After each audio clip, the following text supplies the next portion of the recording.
Hello दोस्तों, आज हम चलते हैं। चैप्टर आपका है संज्ञा। पीछे क्लास में हम लोग पढ़े थे वर्ण विचार और शब्द विचार पढ़े थे। क्या पढ़े थे? वर्ण विचार और शब्द विचार पढ़े थे। तो आज जो हम लोग पढ़ने जा रहे हैं वो संज्ञा है। चैप्टर का नाम क्या है? संज्ञा। तो जैसा कि आपको पता है कि संज्ञा का अंग्रेजी जो होता है वो क्या होता है? नाउन होता है। क्या होता है? नाउन होता है। ठीक है, जो कि हम आपको यहाँ पर लिख कर दिखा ही देते हैं। नाउन होता है। क्या होता है? नाउन होता है। तो पहले समझेंगे हम लोग कि आखिर संज्ञा क्या होता है।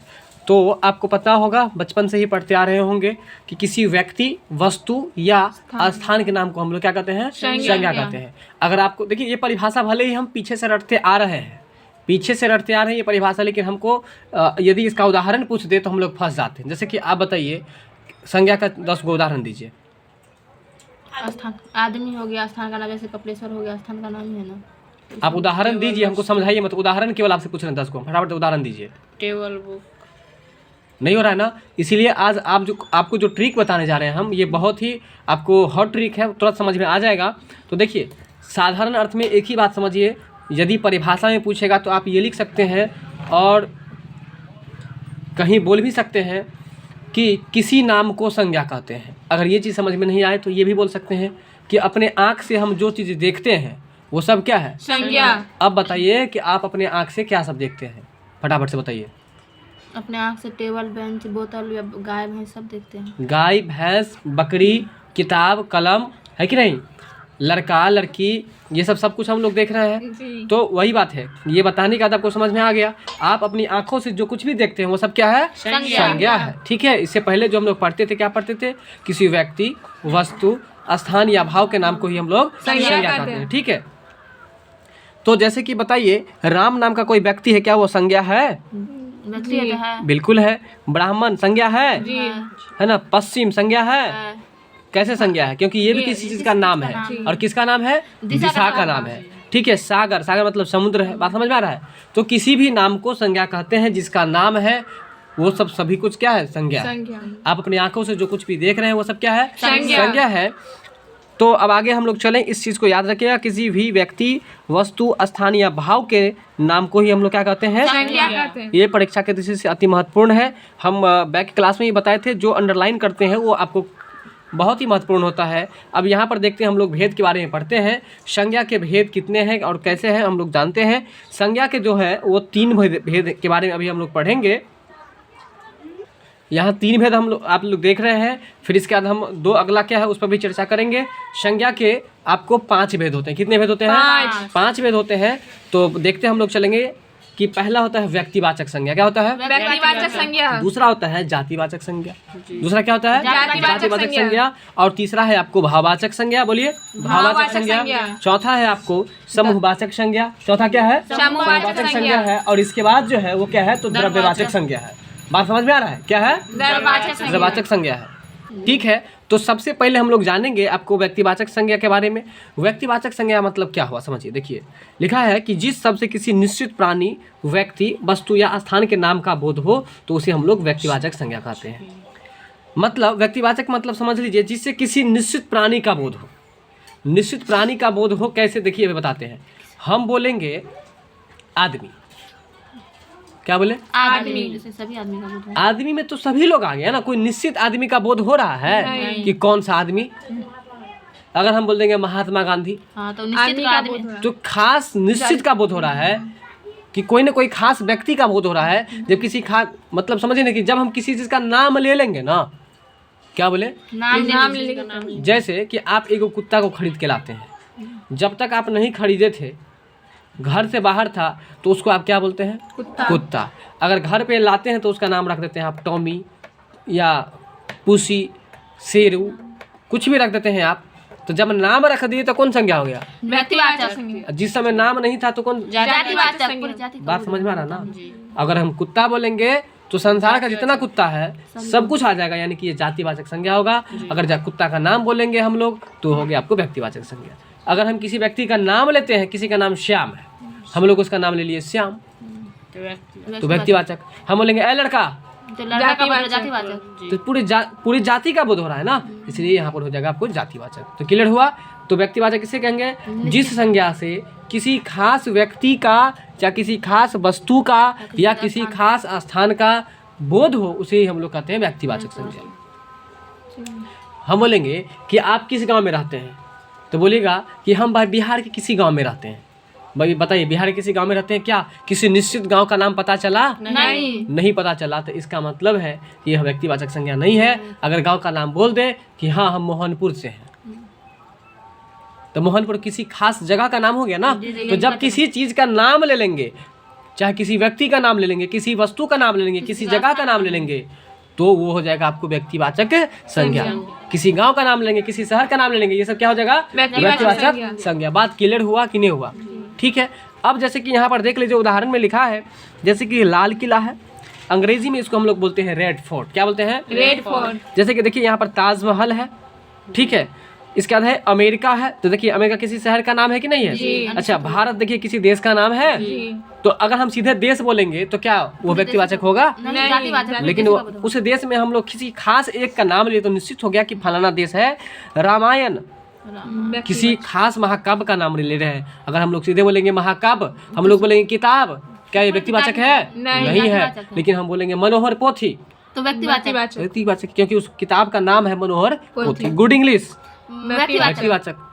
ठीक है, चलिए अब लिखा है महात्मा गांधी, ये व्यक्ति का नाम है, व्यक्तिवाचक संज्ञा हुआ। हिमालय, गंगा, शकुंतला, सोमवार, ये सब आपको व्यक्तिवाचक संज्ञा है। अगर सप्ताह का किसी दिन का नाम हो या महीना का किसी दिन का नाम हो, अर्थात जनवरी, फरवरी, मार्च, अप्रैल, जो कुछ भी हो सब हो जाएगा व्यक्तिवाचक संज्ञा।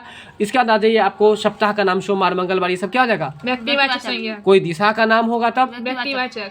पूर्व, पश्चिम, उत्तर, दक्षिण, ये सब क्या होगा? तो व्यक्तिवाचक संज्ञा होगा। क्लियर हो गया ना यहाँ तक? चलिए अब चलते हैं आगे हम। चलिए अब हम लोग चलते हैं जातिवाचक संज्ञा पर।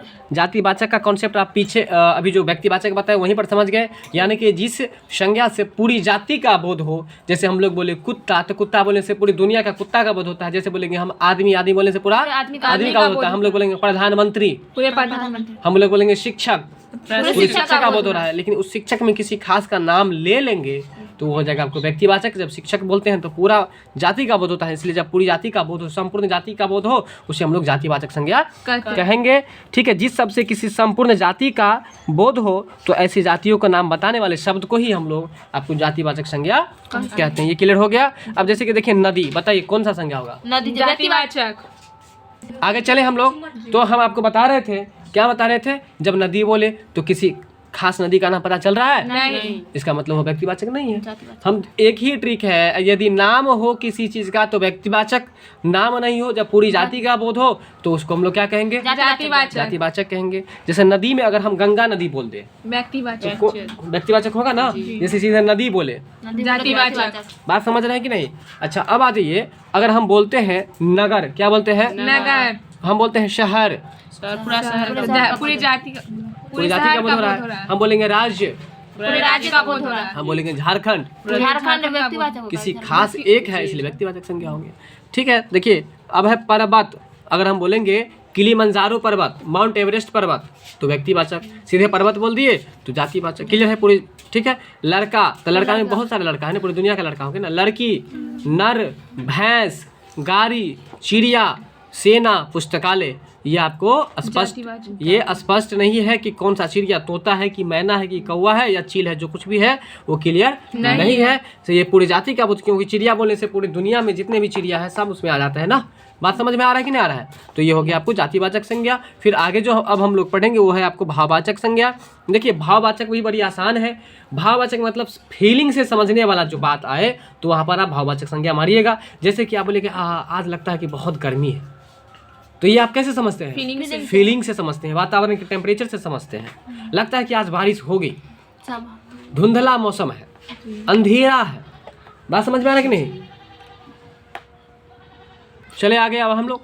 ठीक है, तो देखिए लिखा है किसी पदार्थ के गुण, धर्म, दोष, अवस्था, स्वभाव आदि के भावों का जब बोध हो तो उसे हम लोग भाववाचक संज्ञा कहते हैं। जैसे कि अगर आप किसी रास्ते पर जा रहे होते हैं और वहाँ पर कोई आदमी ऐसा मिल जाता है जिसका दांत टूटा हुआ हो, है ना, बाल पका हुआ हो, तो आप लोग पीछे से उसको कह सकते हैं अगर साइकिल से ठोकर लगने वाला हो तो उसको क्या क्या बोलेंगे? बा ए बुढ़ा दिखाई नहीं पड़ता है क्या? मूवी सब में देखते हैं ना कि बुढ़ा दिखाई नहीं पड़ता है, तो हम लोग वहाँ बुढ़ा ही बोल, वहाँ हम लोग दूसरा नहीं चीज़ बोल करके वहाँ बुढ़ा बोलते हैं। ऐसा क्यों?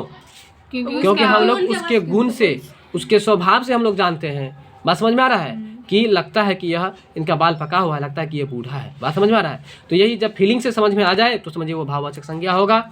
जैसे कि अगर कोई लड़का है वह बच्चे के जैसा करता है और ये बहुत बड़ा हो चुका है, तो हम लोग बोलते हैं कि बचपना तुमका लगा हुआ है क्या? तुमको नहीं बोलते हैं तुम बच्चा के जैसे क्यों कर रहे हो, मतलब ऐसा क्यों बोलते हैं? क्योंकि उसके स्वभाव से, उसके गुण से, उसके भाव से आप पकड़ते हैं कि यह बच्चे के जैसा कर रहा है। बात समझ में आ रहा है कि नहीं जी। तो बुढ़ापा हो, मोटापा हो, पशुता। पशुता मतलब क्या होता है? पशुता मतलब पशु के जैसा चाल चलन। बात समझ में आ रहा है? ठीक है। मानवता मतलब मानव के जैसा चाल चलन है। नारीत्व मतलब नारी का जिसमें गुण हो उसको कहा था नारीत्व, है ना। मित्रता मतलब दोस्ती। बात समझ में आ रहा है? तो कहने का मतलब ये सब आपको भाववाचक संज्ञा है। बताइए, तो अब बताइए आप लोग, बचपन कौन सा संज्ञा है? भाववाचक। मैथिली में इस पर भी पार्ट 1 में पूछा था, नेनपन। हाँ, भाववाचक संज्ञा है। बात समझ में आ रहा है कि नहीं समझ में आ रहा है? ठीक है, ठीक है। अब हम लोग इस बुक में क्या है कि आपको 2 भेद का नाम विवरण छूट गया है बाय मिस्टेक, इसलिए इसको हम बता देते हैं आपको। तो सबसे पहले अब इसके बाद समझिए समूहवाचक संज्ञा क्या होता है। समूहवाचक संज्ञा मतलब ये हुआ जिस शब्द से आपको यह पता चले कि भीड़ का बोध हो रहा है ना, झुंड का बोध हो रहा है, यानी एक से अधिक का बोध हो रहा है, तो वहाँ पर वो कौन संज्ञा हो जाएगा? समूहवाचक। जैसे कि हम लोग बोलते हैं वो समूहवाचक हो गया। तो जैसे कि हम लोग बोलते हैं गुच्छा, समूहवाचक है ना। क्यों? क्योंकि गुच्छा में कभी भी एक से कम नहीं रहता, नहीं होकर के एक से हमेशा ज़्यादा होगा। जैसे हम लोग बोलते हैं आज मार्केट में बहुत भीड़ लगी हुई थी, तो इसमें भीड़ जो है वो कौन सा शब्द है? समूहवाचक संज्ञा, सॉरी समूहवाचक संज्ञा है। क्योंकि भीड़ में कभी भी एक आदमी तो नहीं होगा। बात समझ में आ रहा है कि समझ में आ रहा है? गुच्छा भी समझ में आ गया, भीड़ भी समझ में आ गया। ठीक है, अब चलते हैं जैसे झुंड। क्या है? झुंड है। तो झुंड बोलने से क्या स्पष्ट हो रहा है? पूरे झुंड मतलब कि इसमें बहुत आदमी होगा ना। बात समझ में आ रहा है कि नहीं समझ में आ रहा है? ठीक है, यहाँ तक समझ में आ गया। तो समूहवाचक संज्ञा आप लोगों को समझ में आ गया होगा। ठीक है, अब हम लोग चलते हैं। इसके बाद अब हम लोग पढ़ेंगे द्रव्यवाचक संज्ञा। अब देखिए, द्रव्यवाचक संज्ञा तो बिल्कुल आसान है। द्रव्यवाचक संज्ञा मतलब, द्रव्य मतलब होता है पदार्थ। क्या होता है? पदार्थ। पदार्थ मतलब जो खाने पीने वाला वस्तु खास करके अगर आ जाए, जैसे कि गेहूँ, चावल, घी, आटा, तेल, पानी। बात समझ में आ रहा है? तो ये सब जो पदार्थ है इसको हम लोग कहते हैं द्रव्यवाचक संज्ञा कहते हैं। क्या कहते हैं? द्रव्यवाचक संज्ञा कहते हैं। यानी कि इसका अगर हम ये परिभाषा की दृष्टि से बात करें तो देखिए, जिस शब्द से ये लगे कि उसको हम लोग नाप सकते हैं, तौल सकते हैं। क्या कर सकते हैं? नाप सकते हैं, तौल सकते हैं, और गिनती लेकिन नहीं कर सकते हैं, तो उस शब्द को ही हम लोग द्रव्यवाचक संज्ञा कहते हैं। जैसे बताइए, सोना कौन संज्ञा होगा? द्रव्यवाचक। क्योंकि सोना को क्या कर सकते हैं? तौल सकते हैं। बात समझ में आ रहा है ना? अच्छा चलिए बताइए, तेल नाप सकते हैं। बात समझ में आ रहा है? गेहूँ तौल सकते हैं। बात समझ में आ रहा है? पेट्रोल नाप सकते हैं। बात समझ में आ रहा है? तो जिसे मापा या तौला जा सके लेकिन गिनती नहीं किया सकते, तो उसे ही हम लोग कहते हैं द्रव्यवाचक संज्ञा। अगर समझ में नहीं आए तो बस इतना बात याद रखिएगा कि जिस शब्द से यह लगे कि खाने पीने की कोई वस्तु है, तो वो सारा क्या हो जाएगा? आपको द्रव्यवाचक संज्ञा हो जाएगा। बात समझ में आ गया? अब आप जो पढ़े हैं उसको हम अभ्यास प्रश्न की दृष्टि से हम लोग ये देखेंगे कि आपको कितना समझ में आया, कितना आप समझे, कितना का जवाब आप दिए, वो आप देखते हैं हम लोग। चलिए, आप देख रहे हैं यहाँ पर पहला प्रश्न है कि जातिवाचक संज्ञा का उदाहरण है। अब बताइए, जातिवाचक का ये परिभाषा जो आपको बताए थे, क्या बताए थे हम? जिससे संपूर्ण जाति का बोध हो, अर्थात पूरे जाति का बोध हो, उसे हम लोग कहते हैं जातिवाचक संज्ञा। तो देखिए, ऑप्शन ए में है जय। ऑप्शन ए में क्या है? जय। तो बताइए, जय बोलने से क्या जातिवाचक संज्ञा का उदाहरण लग रहा है आपको? नहीं। अच्छा देखिए, विजय, ये भी नहीं लग रहा। जय विजय सब जो है सो नाम में भी आप रख सकते हैं। सही बात भी है, बिल्कुल नाम ही है। यहाँ पर आप सही बताए कि ये नाम ही है। अजय नाम ही है, जबकि जामुन जो है यह आपको फल का नाम, ये एक फल का नाम है। ये एक फल का नाम है, लेकिन जामुन में भी विभिन्न प्रकार का जामुन होता है ना। बात समझ में आ रहा है? तो इसलिए जो है जामुन बोलने से विभिन्न प्रकार का जो भी है सारा इसमें आ जाता है, इसलिए जामुन जो है वो जातिवाचक संज्ञा है। अगर नहीं याद रहे तो बस ये याद रखिएगा, जौ से जामुन है, जौ से जातिवाचक है, इसलिए फंसिएगा मत। ठीक है, अब आगे चलते हैं। देखिए कोमलता, खास करके याद रखिएगा जिसके अंत में ता रहे, जिसके अंत में ता रहे, है ना, बात समझ में आ रहा है, तो वो आपको क्या होता है, भाववाचक संज्ञा ही होता है। तो जैसे कि देख लीजिए कोमलता की संज्ञा के अंतर्गत आता है। ठीक है, तो कोमलता जो है वो किस संज्ञा के अंतर्गत आता है, तो बताइए जातिवाचक है? नहीं है। अच्छा बताइए व्यक्तिवाचक है? व्यक्तिवाचक तो बिल्कुल ही नहीं है, क्योंकि उसमें व्यक्तिवाचक का क्या नाम होना चाहिए ना, ताल लगा है वो छोड़ दीजिए, नाम होगा तभी तो व्यक्तिवाचक। देखिए भाववाचक ये हो सकता है, इसलिए कोमलता बोलने से स्पष्ट होता है कि कोई चीज ऐसा है ना जो कोमल है। क्या है? कोमल है, सॉफ्ट है, इसलिए कोमलता जो हो गया आपको भाववाचक संज्ञा हो गया। बात समझ में आ रहा है ना? आगे चलिए, आगे है कि विशेषण से बनी हुई भाववाचक संज्ञा कौन सी है। अब देखिए सबसे पहले देखिए विशेषण से बनी हुई या किसी चीज़ से बनी हुई है, उससे पहले हम लोग क्वेश्चन को यहाँ पर समझे। अगर तो भाववाचक संज्ञा पूछ रहा है, क्या पूछ रहा है? भाववाचक संज्ञा पूछ रहा है, और उसमें कह रहा है विशेषण से बनी हुई। किससे बनी हुई? विशेषण से बनी हुई। ठीक, तो यहाँ पर ऑप्शन है कि विशेषण से बनी हुई। विशेषण का मतलब तो जानते हैं, जिससे आपको जिस संज्ञा या सर्वनाम से विशेष बात नजर आए उसे हम लोग विशेषण कहते हैं। तो विशेषण से बनी हुई भाववाचक संज्ञा कौन सी है? तो निपुणता जो है वह विशेषण से बनी हुई। बात समझ में आ रहा है? याद रखिएगा विशेषण से बनी हुई भाववाचक संज्ञा कौन सी है? तो निपुणता है। ये आपके लिए मोस्ट VVI है, क्योंकि इसमें एक चीज लगा दिया है कि विशेषण से बनी हुई, तो विशेष बात है ना। निपुण मतलब होता है तेज होना। क्या होता है? तेज होना। तो ये कुछ विशेष बात है ना। अगर कोई व्यक्ति तेज है तो हम लोग उसको बोलेंगे कि ये बड़ा ही निपुण है, मतलब विशेष बात है, तो विशेषता बता रहा है। तो इसमें कौन सा ऐसा भाववाचक संज्ञा है जो विशेष बात बता रहा है? तो निपुणता। क्लियर है? आगे है कि निम्न में से कौन सा व्यक्तिवाचक नहीं है। ठीक है, तो व्यक्तिवाचक कह रहा है कि नहीं है। तो व्यक्तिवाचक मतलब देखिए जैसे राम है, व्यक्तिवाचक है कि नहीं है? बिल्कुल है। अच्छा बताइए हिमालय व्यक्तिवाचक है? बिल्कुल है, ये एक पर्वत का नाम है। राम एक व्यक्ति का नाम है। हम पहले बोले थे जिसका व्यक्ति का नाम हो या किसी का नाम हो गया तो वो समझिए व्यक्तिवाचक होगा ही होगा। अब देखिए यहाँ पर है, आपको कह रहा है कि व्यक्तिवाचक कौन नहीं है। तो देखिए घृणा तो आंसर बिल्कुल नहीं है, क्योंकि घृणा एक, यहाँ पर जो है आपको घृणा जो है एक भाव है, फीलिंग है। हम लोग बोलते हैं कि तुम हमसे घृणा करते हो, ये हम फीलिंग से समझ लेते हैं ना कि हम हमसे घृणा करता है, तो ये हो जाएगा भाववाचक संज्ञा। लेकिन यहाँ ऑप्शन में दे दिया है पुस्तक, तो बताइए पुस्तक जो है वो व्यक्तिवाचक संज्ञा है? ये व्यक्तिवाचक संज्ञा नहीं है। पुस्तक बोलने से आपको जातिवाचक संज्ञा है, इसलिए यहाँ पर ऑप्शन गलत है। बात समझ में आ रहा है? ये आपको व्यक्तिवाचक नहीं है, इसका आंसर पुस्तक भी हो सकता है, क्योंकि पुस्तक क्या है? भाववाचक है।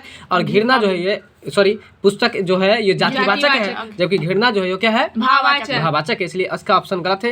इस क्वेश्चन को रिफ्यूज करिए, मतलब इसको छोड़ के आगे चलते हैं हम लोग। फिर लिखा है जातिवाचक संज्ञा का उदाहरण नहीं है। तो देखिए जातिवाचक संज्ञा का उदाहरण नहीं है, तो जातिवाचक संज्ञा पहले कौन है वो छांट लीजिए, जो नहीं है सो छटा जाएगा। देखिए हिमालय जातिवाचक संज्ञा है? नहीं। तो क्या है? बिल्कुल। अब देखिए नदी जातिवाचक संज्ञा है? बिल्कुल है। नदी बोलने से पूरी दुनिया का नदी आता है। झील बोलने से बैकाल झील, टीटी काका झील, बुलर झील, गोविंद सागर झील, ये सब झील का नाम है। तो अगर गोविंद सागर रहता, टीटी काका झील रहता, तो ये सब होगा व्यक्तिवाचक संज्ञा। लेकिन यहाँ सीधे दे दिया बुलर, ये झील, तो झील बोलने से स्पष्ट है जातिवाचक संज्ञा। फिर है पर्वत, पर्वत से पूरे पर्वत का बोध हो गया, इसलिए हो जाएगा आपको जातिवाचक हो जाएगा। लेकिन कौन नहीं है? तो हिमालय नहीं है। तो हिमालय होगा क्या? हिमालय हो जाएगा आपको व्यक्तिवाचक संज्ञा, क्योंकि यह खास पर्वत का नाम दे दिया है। बात समझ में आ रहा है कि नहीं आ रहा है? चलिए आगे लिखा हुआ है भाववाचक संज्ञा है। ठीक है, तो देखिए सज्जन भाववाचक है? नहीं है। दुर्जन नहीं है। अर्जुन ये भी नहीं है। निर्जनता ये है, क्योंकि निर्जनता लिखा हुआ है, निर्जनता, तो निर्जनता है, ता लगा हुआ है। एक कॉन्सेप्ट बताए थे आपको, ये भाववाचक संज्ञा हो जाएगा। ठीक है, इसको इसी कॉन्सेप्ट पर याद रखिएगा। फिर आगे लिखा है कि कमल जो है वह कैसा शब्द है। तो कमल एक व्यक्तिवाचक शब्द है, क्योंकि अगर कमल किसी आदमी का नाम हो तो फिर भी व्यक्तिवाचक, कमल यदि फूल का नाम हो फिर भी व्यक्तिवाचक। क्लियर है कि नहीं? आता? चलिए अब आगे चलते हैं हम लोग। कौन सा जो है जातिवाचक संज्ञा है? जैसे कि घोड़ा है। देखिए घोड़ा जातिवाचक है कि नहीं है? बिल्कुल है। चलिए आगे चलते हैं हम लोग। जातिवाचक संज्ञा जो है वो गोपाल तो हो नहीं सकता, गोपाल होगा क्या? अभी बताइए। बिल्कुल सही बात। सोना फंसिएगा मत सोना में। सोना द्रव्यवाचक होगा, हम पहले बता दिए थे ना। सोना मतलब पदार्थ, पदार्थ, ठोस, द्रव, गैस, जो ये सब जब सब आ जाता है उसमें। ठीक है, तो बचपन भाववाचक हो जाएगा, पहले बता दिए। बचपन कहे, बुढ़ापा कहे, जवानी कहे, सब क्या हो जाएगा? भाववाचक संज्ञा हो जाएगा। लेकिन घोड़ा क्या जातिवाचक? क्योंकि घोड़ा बोलने से काला घोड़ा, उजला घोड़ा, पूरे जाति का, दरियाई घोड़ा, सब घोड़ा आ जाएगा। बात समझ में आ रहा है? इसलिए यहाँ पर घोड़ा जो हो जाएगा वो जातिवाचक है। ठीक है, लिखा है राम ने, हाँ प्रश्न ऐसे पूछता है परीक्षा में, इस पर ज़रा फोकस कीजिए आप लोग। देखिए, राम ने सूरज के साथ मित्रता का निर्वाह किया। इसमें कह रहा है कि इसमें भाववाचक संज्ञा कौन सा है? तो देखिए, राम भाववाचक संज्ञा है, नहीं ये तो व्यक्तिवाचक है। सुरेश सुरेश व्यक्तिवाचक हुआ, मित्रता मित्रता भाववाचक भाववाचक हो में गया। ठीक है, तो वही बता, भाववाचक संज्ञा छाटना था, तो यहाँ मित्रता जो हो जाएगा वो हो जाएगा आपको भाववाचक संज्ञा। क्लियर है कि नहीं क्लियर है? आगे है आपको नदियों का नाम।